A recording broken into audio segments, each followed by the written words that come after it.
In my last video, I talked about Vel Kilmer and how he had fallen off the movie map around the year 2000. And I mentioned a couple strange things that happened in that year. Something that involves Tom Cruise and a certain movie that he was in. And what's really interesting is something just happened a few days ago that sort of confirms everything I was saying in my previous video. This is Tony. Hope you're all doing well.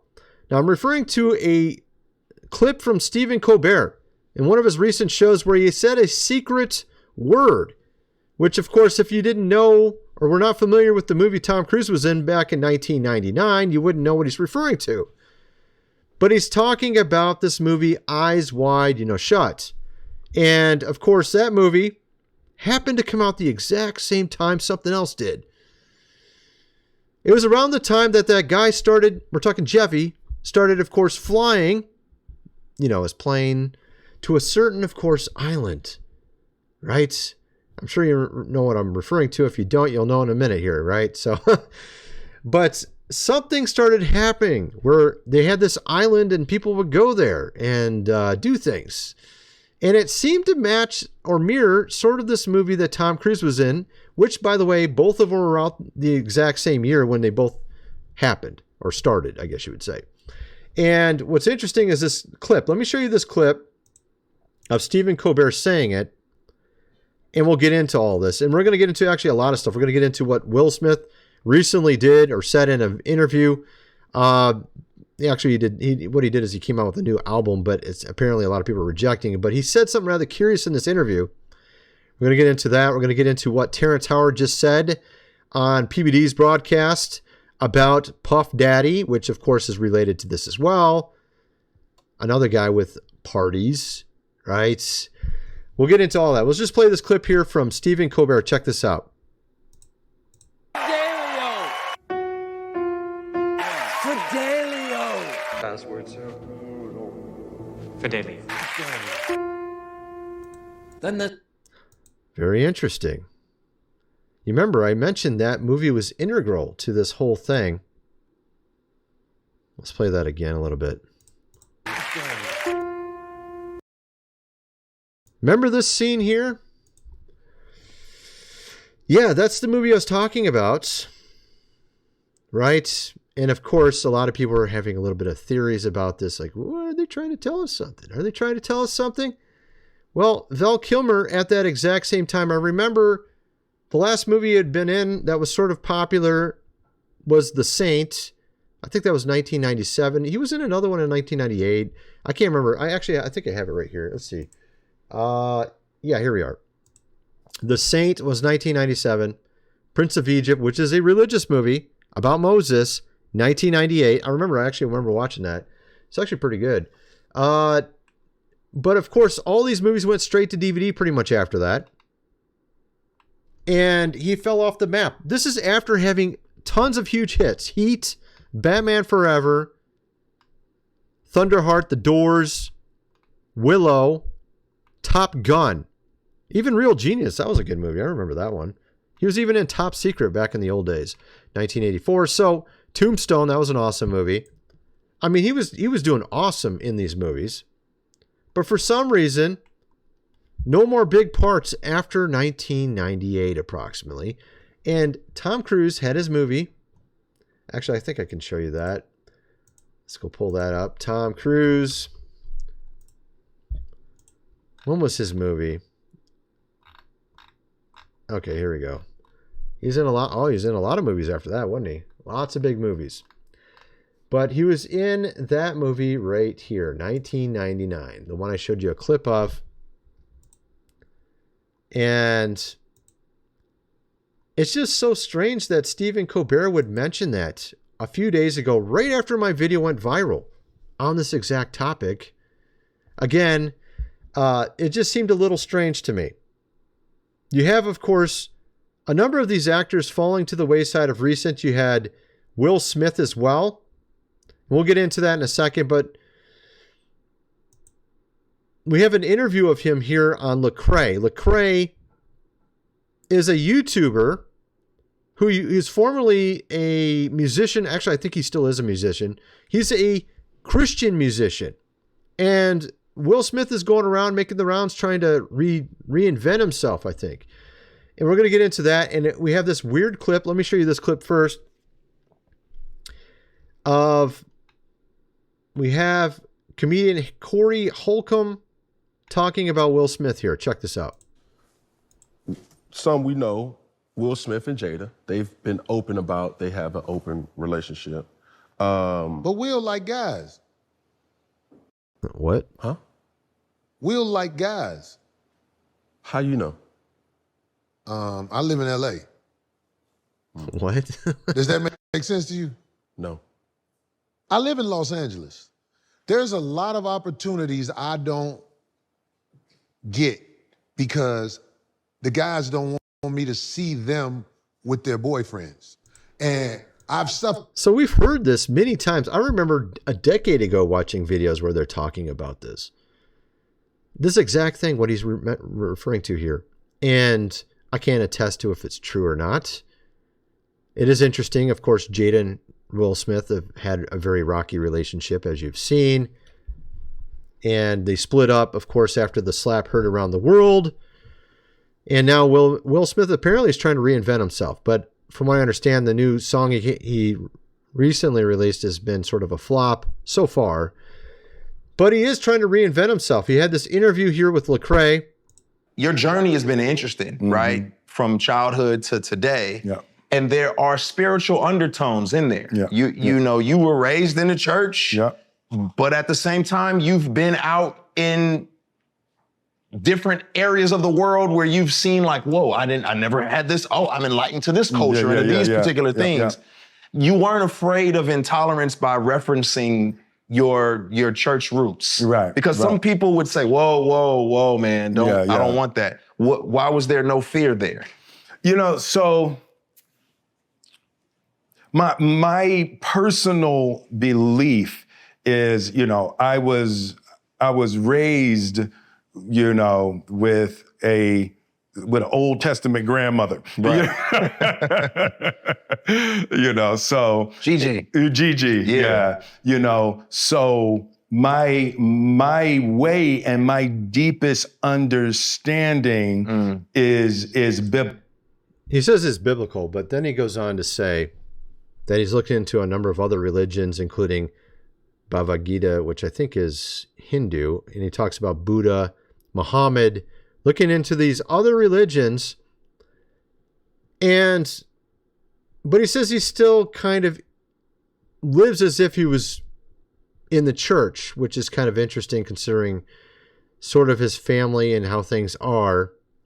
I just think it's a little strange how he's going around trying to reinvent himself. With this interview, it seems a little strange. And then it gets me over to this other interview with Terrence Howard, where he mentioned something about Diddy. All right, check this out. And it kind of relates to what this other comedian back here said about Will Smith. Let's play this. Did you ever have the opportunity where you got invited and you said no to it? Hell yeah. What was the consequences when you said no? Puffy invited me for weeks, asking me to come and teach him how to, wanted me to be his acting coach for a while. Go there and he's sitting around just looking. I'm like, okay, what's the material you want to work on? He's just looking at me. Then next thing you know, okay, hey, will you help me? I want to hear your music. So I come over there and I play the music. And he's sitting there just looking at me, like waiting. Okay. So then my assistant was like, he wants to hang out. The assistant says, I think he wants more than just to learn music from you.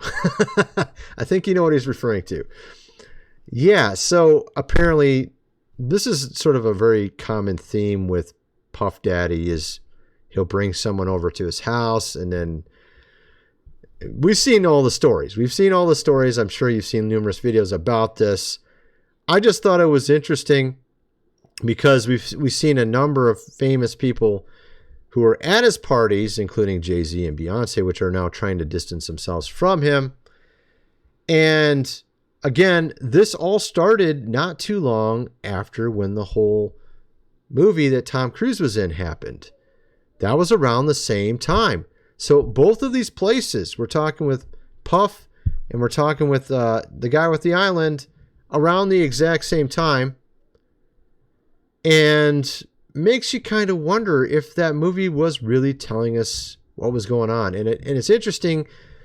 I saw an interview, and I didn't mention this on my previous video, of Val Kilmer being asked why is he not in any movies recently. I think it was around the year 2000 something, 2001, 2, 3. I can't remember. I remember watching him like, oh, that's interesting. So he was in, I think he was in like Italy, because he was at like a roundabout and it looked like it was Europe. It looked like Italy to me. I'm trying to remember. I think it was Italy. And it was after this movie, The Saint. And it was I think it was a few years later. And he was like, some reporter asked him, hey, why aren't you in any movies? And he's like talking about spirituality and trying to, get his life right. And he's talking about loving your neighbor. He was saying a lot of interesting things, spiritual things. And I was like, oh, that's kind of cool. But at the time, I didn't really think much of it. Now looking back, this was around the exact time of these parties. And perhaps he didn't want to be a part of it. And this might be the real reason why it was no longer in movies. Of course, they tried to say it was because he's hard to work with, this, that, and the other, but a lot of actors are hard to work with and are very competitive. And there's actually quite a few of them that have had lots of bombs for movies that continue to get parts for some reason, right? We've seen that. So a lot of the excuses that they usually give don't seem to hold up anymore. So I thought that was really interesting as well. And at any rate, so then we have Bill Burr. Bill Burr recently changed a lot. He seemed to be sort of a middle-of-the-road guy, just the average dude on the street for a long time. But recently, he's come out seemingly more so woke than before. He recently came out saying, defending the movie Snow White, shreds the adult men whose feelings were hurt by the movie, and he goes and tries to make fun of you for it. I have the clip here, and actually, he doesn't even get the movie right. He calls it Cinderella. He doesn't even know what the movie is. This is what's so ridiculous about this. People to act like they're not the biggest babies also is hilarious. Have you seen this? My people, Whitey, we're all upset. There's enough of us to get it going, trending anyway. We're upset about the new Cinderella movie. Snow White, dude. The actress playing Cinderella isn't white. There's no prince. They changed the story. Actually, the second reason there is probably more so the reason people don't like the movie. They completely and utterly changed the story. I mean, just looking at it at face value, taking the whole topic of what he's trying to paint it as being out of it and just look at it as, is this a representation of the original movie? Well, not really. They completely changed the storyline. No prince saving her. She saves herself. She don't need, of course, a man. This is 180 degrees the opposite of what the story was about. I wonder why it bombed in the movie theaters. I don't know. It's kind of hard to understand. Of course, here we have Critical Drinker talking about it. Wow, how bad it's doing. Check this out. Oh dear, it really has been a rough couple of weeks for Snow White, as if the crushingly bad reviews and disastrous opening weekend, where it failed to even match box office predictions that had been repeatedly adjusted down to try to lowball the movie, wasn't bad enough. Then the almost 70% drop-off for its second weekend was compounded by the fact... Of course, then Jason Statham's movie dethrones Snow White, which had like a $15 million I think it had a really low budget. I think it was like $15 million for Jason Statham's movie, while Snow White had like a $300 million budget. And it's just so funny looking at this. Just think about Val Kilmer and Tom Cruise in that movie Top Gun. They spent $15 million making that movie Top Gun, the original. They made $370 million. That's called profit. You have the Snow White movie where they spent almost $300 million to make it. It's not even made $150 million yet. So they lost, and actually it's probably more than $300 million that they spent because they have marketing too. They probably lost over maybe even $200 million. Maybe. I don't know. It's a lot that they lost. But they continue to do this, right? Then you have Jason Statham. They don't want to promote a movie like this. Awesome action movie.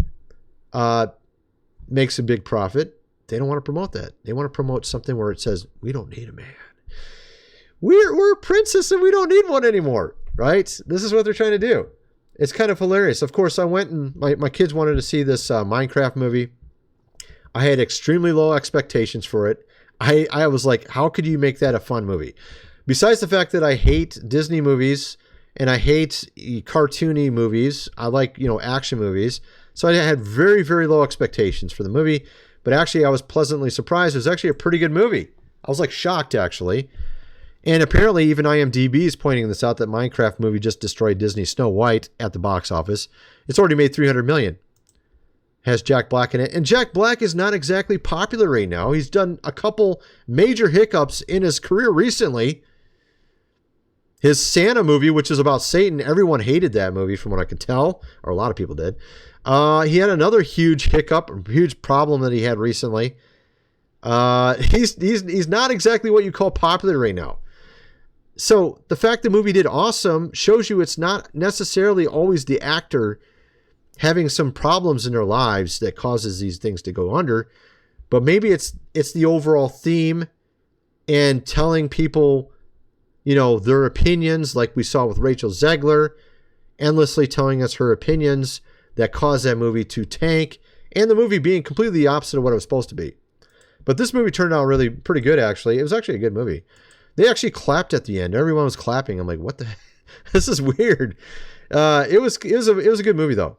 At any rate, so there's that. But it was sort of an irony was that there was actually a famous, on the exact same day that movie released, Minecraft, there was a guy who is a famous gamer, gaming champion from like the 80s named Billy Mitchell, who won a lawsuit. And the reason why it's so weird is because this movie is based on a washed out game champion from the 80s. Essentially a Billy Mitchell.